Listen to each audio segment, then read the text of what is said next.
transfer price and advance price agreement. Now you can say this is somewhat related to your Vodafone case also. Now we'll understand in this way, which I used to give in my foundation classes also. One example, if suppose you know Tata Steel is there. Okay, so no doubt assume that there is only one steel company, Tata Steel, and on one side there is Tata Motors. Okay, on the other side there is, you can say, Kia Motors.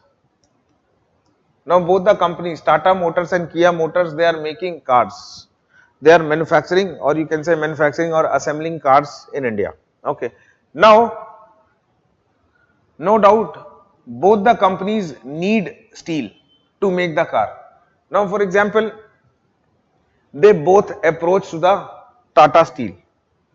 Now, Tata Steel has a choice. Okay, Tata Steel has a choice. Okay, to sell the product at any price. So जब वो manufacture कर रहे हैं तो sell the product at any price. Okay. Now for example, to this company they sell the steel at rupees X. Okay, rupees X. Okay, and to this company they sell the price. Okay, they sell the price at rupees Y. So we are assuming that both the companies approach at the same time. Okay, so ideally Tata Steel has to offer the steel price, that is to both the steel company, the same price, but they are offering different price. Now whenever they offer a price to the Kia Motors, so this is known as arm's length price.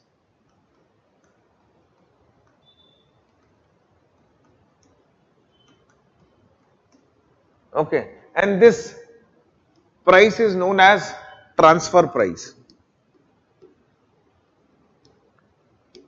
So you can say this price is different. So ultimately what we have seen, that whenever two unrelated parties deal with each other, so two unrelated parties, Tata Steel and Kia Motors, they are unrelated parties, or you can say companies, when they deal with each other. So whatever price that is offered by them, offered by one company or one unrelated company to another one, that is known as arm's length price. But whenever two related parties deal with each other, so normally they differ from the arm's length price. Okay, and whatever price they offer, that is known as transfer price. Normally this is done to save the tax.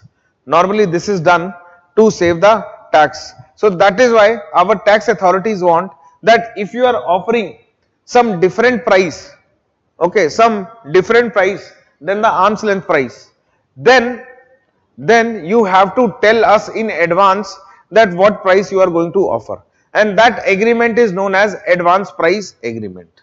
Clear? Ideally, okay, and whatever price is, ideally whatever price is you can say quoted, ideally whatever price is quoted by two unrelated companies,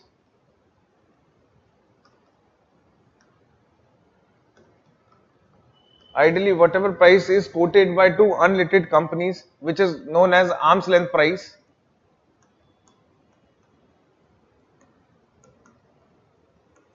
arm's length price must be quoted to the same company also, or to the related companies. So it is like this: if I am Tata Motors and you are Tata Steel, so to Kia Motors you are offering some different price, and to me you are offering some different price.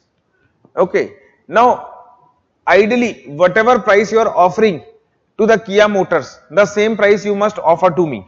Okay, so if you are doing that thing, so this is called as arm's length price. But we have seen that you are not quoting the same price, you have changed the price for me, so this is known as transfer price.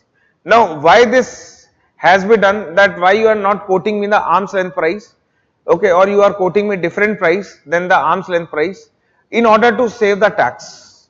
Okay, now tax authority says that if you are doing so, you have to tell us in advance. Okay, you have to tell us in advance. So ultimately, advance price agreement is, you can say, an agreement